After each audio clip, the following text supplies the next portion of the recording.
Right, so go ahead. So what I'm thinking is long range. So let's say, just going from the book, just from what I know right now. So we have listening comprehension, but then we have like the phonics-based part.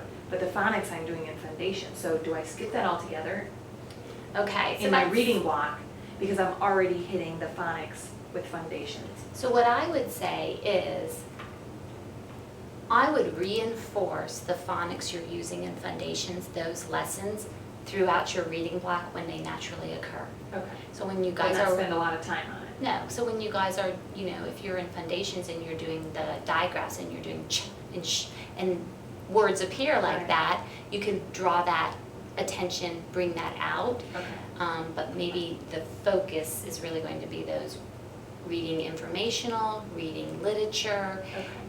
because you guys have that block of time where you're doing all those foundational skills. But I would tie them in, making, Right. every time you make that connection, they realize, hey, this isn't something I learned just in this 30 minutes. Right. It's something that teaches me how to use Okay. everything I'm reading. So this week is short A. So although I can't focus solely on short A in foundations, when I'm doing the reading, I could take 2 minutes and say, okay, let's tap out this word so that they're seeing that Yes. we're in reading, we have a book in front of us and we're still tapping out.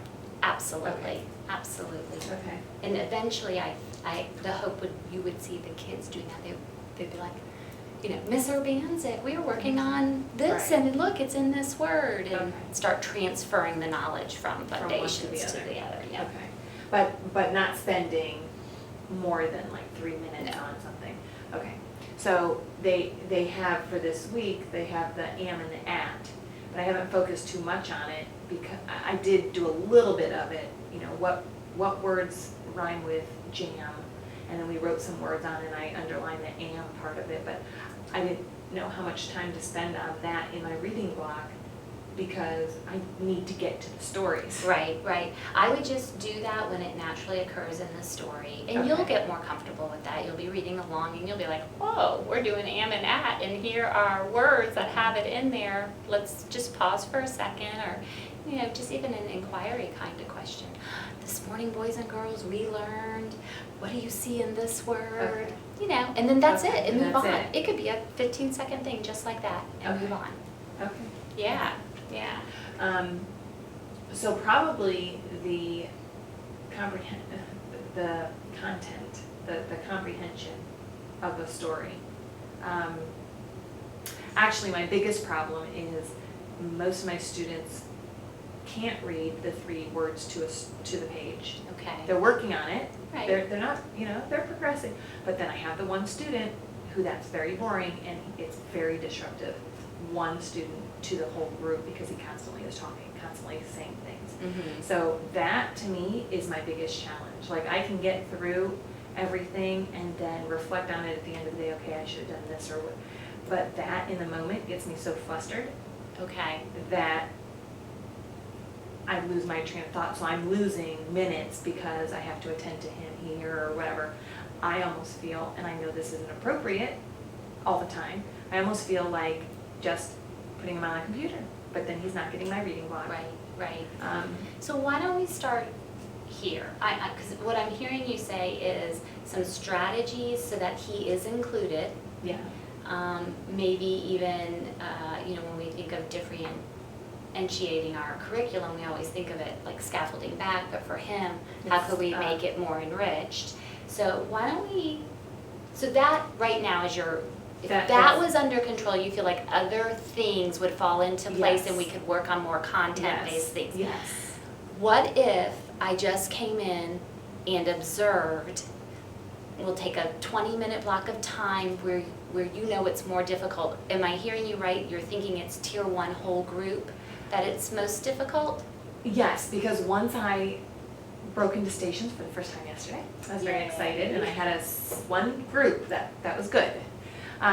He filled out his that thing right there. Okay. What's that called? His planner, his No, organizer? The graphic organizer. Thank you. The graphic organizer. He was able to fill it in probably didn't do his best work, but he did it and he was engaged, and that engaged him. Sitting on the carpet with 3 words to a page, 4 words to a page was not at all engaging for him.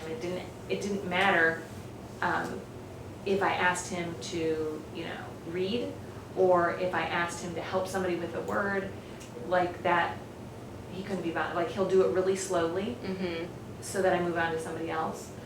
And that's like his manipulative thing. Okay. Like, when I ask him to do something, he does it really slowly, like Okay. that. It So, keeps attention on him. Yes. All right, so let's start with, you pick a time, and if you're okay with it not being a specific day, if you just give me a range of time, I'll try to do it within the next 1 or 2 instructional days. Okay. Yeah, it's just during my reading block, which is right after lunch. Okay, so right after lunch during your reading block, and at the beginning you start with tier 1 with the whole group? Yes. Okay, so beginning of reading block. I will just simply come in to observe. I probably will come to away from you guys as if I'm doing other work. Okay. So that, Right. and then slowly really be observing, okay? Yeah. So that he'll still behave the same way as if I'm in here working on your computer or Right. something, not paying attention. Right.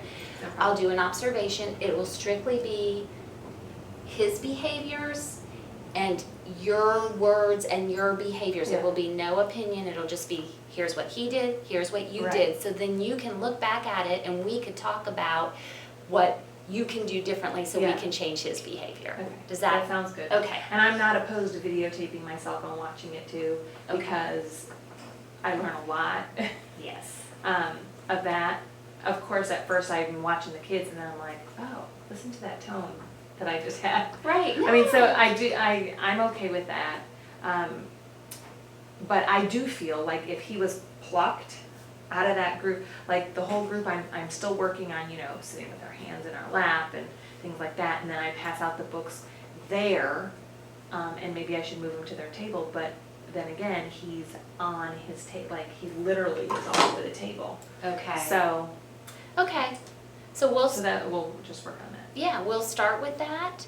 I feel like that's probably going to be a pretty easy fix once Yeah. we're both able to see it and reflect on it, and we'll talk about it, and it'll be an ongoing, it's going to be, but it'll be ongoing Yeah. all year long. Yeah, We'll probably definitely. come up with some strategies that we'll have to change, because then he's Yeah. smart, so he's going to be like, Yeah. and he does want that attention. I know him well from last year. Yeah. So. And I'm working with Jean Marie and his mom, and we have this basket here where if he finishes his work early, he can come and sit, and he's got a diary, he's got a little glitter shaker, he has pictures of his family that we brought in. Good. So we have that, but the problem is he's not finishing any earlier than anybody else. It's not that type of thing, because that's an easy fix. It's during my instruction, he's constantly. It's just, okay, so we'll start with that. That'll be our focus, and then we'll go on from that. So be thinking about, Oh, yeah, I think it's probably content, like how am I delivering and asking questions? Okay. That's always been a problem. How am I delivering the standard appropriately? how are I'm you still tying understanding it? it. Yeah. Right. So, and I think that's a great place to start. We'll move to that.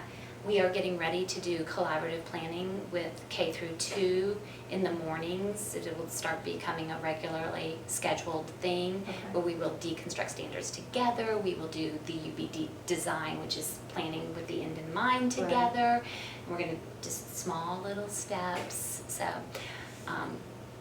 Now, some of that will come into play with that. and I understand the UBD design, I understand why we have it, but that doesn't help me on a day-to-day basis. And it helps me to understand the standard. Right. But as far as planning and picking things that we're gonna do, like, I still have to break it down as a teacher.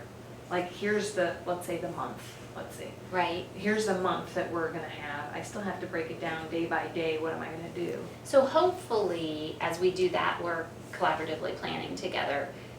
We will get to the place where it is actually doing that, because you guys are actually first deconstructing the standard or standards of a unit. More, sometimes There's you'll a do lot. units, yeah. Then we'll be looking at the assessment, the performance task, because it starts with that. But that third piece, which is the piece that's so exciting for teachers, I think, it's you planning your activities, the learning activities. Yeah. What can I get them engaged in that will lead to showing me the evidence that they are able to do the assessment, the formative assessment pieces. So hopefully by the end of the year, where we will be with that as we move the process along is we'll actually have like you standing and saying, here's what I want to do, and modeling it in 10 minutes for everybody else, and then people saying, I'm doing that too. Right. Or somebody else modeling their actual day-to-day activity. Okay. So that would ultimately be the goal, but it is a long process. Right. And we can work on it more together when we're working Okay. also. And you